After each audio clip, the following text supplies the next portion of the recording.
Hi everyone. Today I'll be going over Alanna Nash's book, The Colonel. Now, you will notice that I am in a different setting. I'm actually in my kitchen. My kitchen it's pretty open, so there's a lot of echo. That's why I'm wearing this microphone. It's just so that you guys can hear me better and reduces like the background noise. Plus, I'm right by the window where cars are going by and neighbors' dogs are barking, so it just helps with the audio. So this book was written in 2003.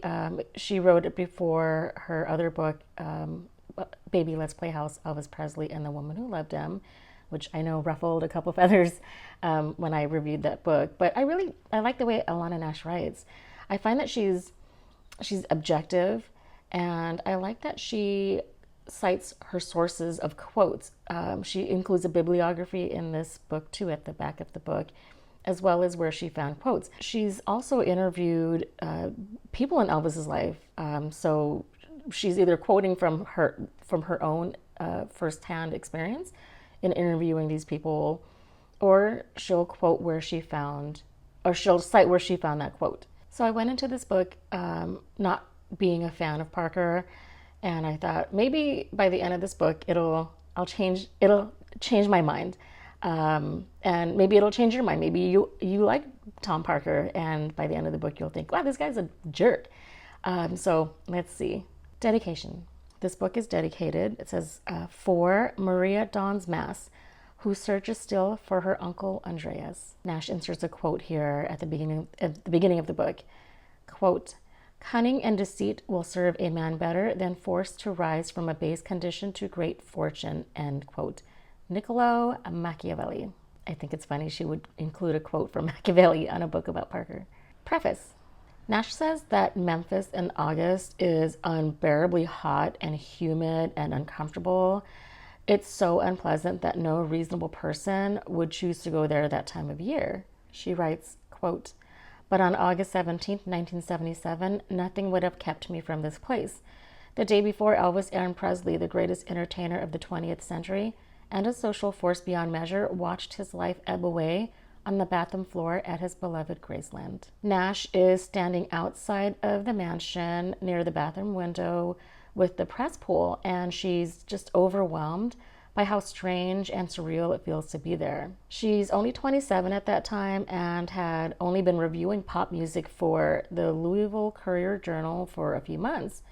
She says, but her, quote, fanatical interest in Elvis goes all the way back to his famous 1956 appearance on The Ed Sullivan Show. She asks, how could the king of rock and roll be dead at 42? She describes the scene outside Graceland after Elvis's death as she says fans were overcome by the intense heat and emotion.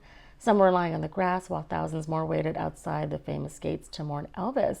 His body was just inside the foyer of the home. She says everyone was there waiting for one announcement, when the public would be allowed inside to pay their respects to Elvis. At that moment, Dick Grobe, Elvis's head of security, came out of the mansion and stopped near Nash and John Filiatro. John was a well-known columnist who had traveled with Nash on the newspaper's plane. Grobe said into a bullhorn, any members of the press who want to view the body, line up behind these two. And then he put one hand on each of their shoulders. She says the only rule for the public visitation was that people could not stop or pause for long. They had to keep moving through the line at all times. As they started walking, she said to John, you first. When it was her turn at the large copper-lined casket, she says Elvis's body looked, quote, swollen, and he was dressed formally in a white suit, blue shirt, and silver tie. And she says his skin appeared pale and wax-like. She heard a woman say, he looks like a tub, Nash writes. Not to me he didn't, but he also didn't look like Elvis Presley. I went through the line again, my mind racing with the possibilities of a hoax, a plausible explanation for the unthinkable. When I tried to ease my way through a third time, a guard pulled me out. You've been through twice, he said. Only get one shot. Nash continues. Today, I have no doubt that Elvis Presley occupied that coffin. But in 1977, as eager as I was to gaze once more at that famous face, one man refused to look at all. Larry Geller, one of Elvis's entourage members and who styled Elvis's hair for the funeral, remembers, it's so strange. We all wore our black suits, but Colonel Parker wore a Hawaiian floral shirt and a baseball cap and never walked up to the casket. very strange indeed. Introduction. Nash writes, "Did you see it?" the old man asked, shifting his mountainous heap of flesh to the edge of the chair, his eyes open wide and twinkling. "What a hell of a thing! Unbelievable!" It was June 18th, 1994, right after O.J. Simpson's famous Bronco chase. Tom Parker is sitting with his wife Luann at the New Orleans restaurant outside Las Vegas meeting with Nash. Parker had been captivated by the chase like everyone else, but Nash thinks his reaction seemed to come from something deeper, a strange kind of admiration or pride in being part of a notorious group of famous rule breakers. She says, quote, "or at the very least in a man who had taken a terrible risk and managed to beat the odds." She says this was her second time meeting with Parker, and she'd end up having 3 in total. She says Parker was a man known for surviving and adapting so well that some people thought he was almost impossible to defeat. But despite Parker's tough, almost indestructible image, he died less than 3 years later at age 87 in Las Vegas, a city that was far from his birthplace in Breda, Holland, which is where he had first learned how to hustle in fairs and circuses and carnivals. Nash writes, "A master illusionist in business and in the business of life, Tom Parker made things appear and disappear at will and created something very great out of nothing, including himself. Out of respect for that, if nothing else, I went back to say goodbye." In Vegas, the Hilton had a marquee that simply read, "Farewell, Colonel Parker." As Nash's taxi pulled up to drop her off, the driver, who hadn't said a word and now understood it was tip time, asked if she was there to gamble. She told him, "No, I'm going to the memorial service for Colonel Parker." The driver thought a moment and asked, "That the fried chicken guy?" Serene Dominic of the Phoenix Times had written an obituary for Parker. It read, "Cooked the Colonel's way. Colonel Tom Parker has kicked the bucket, and the original recipe for rock and roll rotisserie goes with him." Nash says that 160 people who came to mourn Parker saw him as a larger-than-life figure, an immigrant who arrived with nothing and built powerful connections, and who helped create Elvis into a massive icon in business, and treated life like it was a game he was determined to keep playing. She says Parker stayed the same to the end, clever, rough around the edges, entertaining, and always hustling. He enjoyed what he called snowing, quote, snowing people, charming them out of their money while making them feel good about it before they realized what had happened. Some people saw Parker as greedy and exploitative, but the people at his memorial came to honor, quote, the snowman, the charming hustler side of him. His widow, Luann, raised an interesting question.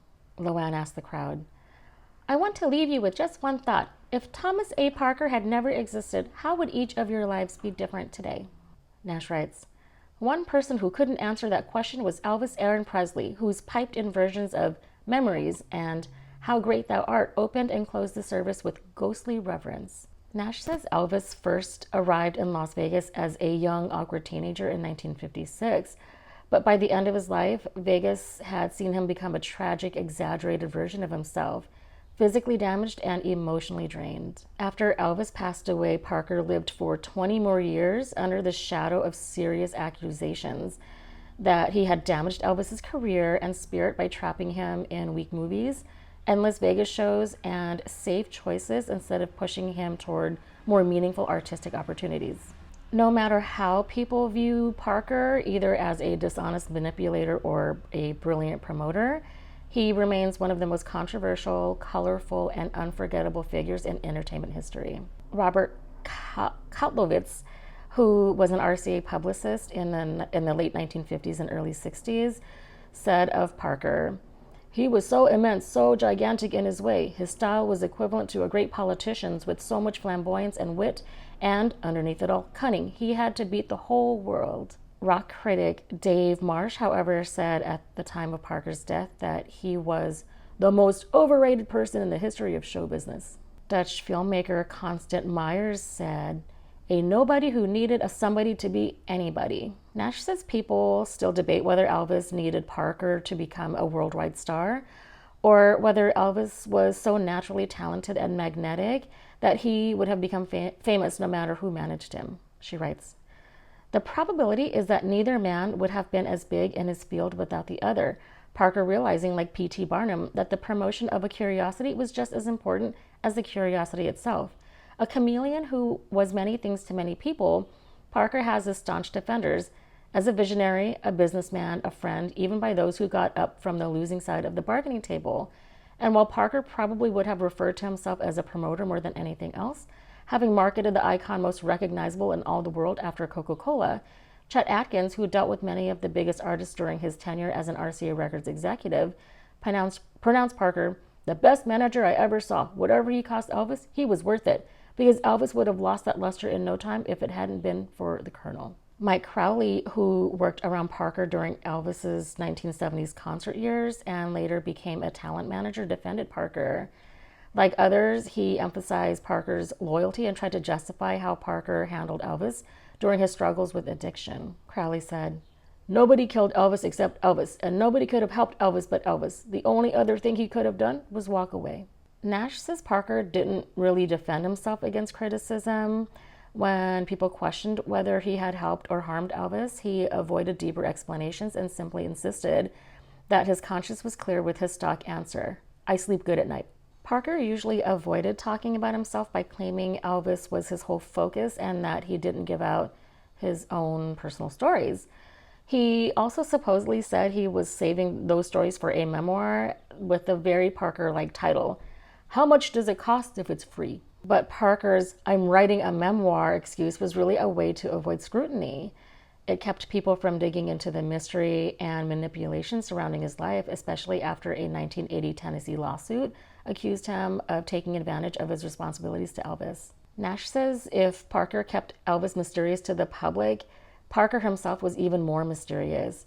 Even his own family didn't fully understand him, including his brother-in-law, Bitsy Mott, who had worked with him for almost half a century. Bitsy said, "That man's a mystery." He didn't say much more than that, but even he didn't realize Parker was hiding a major secret, one that influenced almost every part of his life and behavior. Nash writes, "On the surface, it would appear only that Parker had entered the country illegally and had never become a naturalized U.S. citizen. But if something darker had happened in the distant Netherlands, it must have been deep, shameful, and nearly unforgivable, at least to Parker himself. Certainly he never talked about it or about his Dutch upbringing to either Presley or any of his previous clients. And when the Colonel's stepson, Bobby Ross, died in 1978, it was without benefit of the knowledge that the man who reared him from the age of 10 had not been born as Thomas Andrew Parker in Huntington, West Virginia, as he always claimed, but as Andreas Cornelis van Kalk, known as Andre to his Dutch biological family." When Nash first met Parker in 1992, she was already thinking about how the truth about his hidden past, that was publicly revealed in 1981, may have influenced the powerful decisions he made over Elvis's life and career. Elvis and Parker seemed very different on the surface, but they shared an intense ambition. As she researched the book, she found that their lives were strangely connected by two major events that shaped both of them in powerful ways. She says that even though Elvis has been written about many times, the true story of his relationship with Parker still hadn't really been exposed. Parker had many secrets and carefully protected his own myths, while Elvis often ended up paying the price. She says during her 3 meetings with Parker, she found him strangely mesmerizing and mysterious.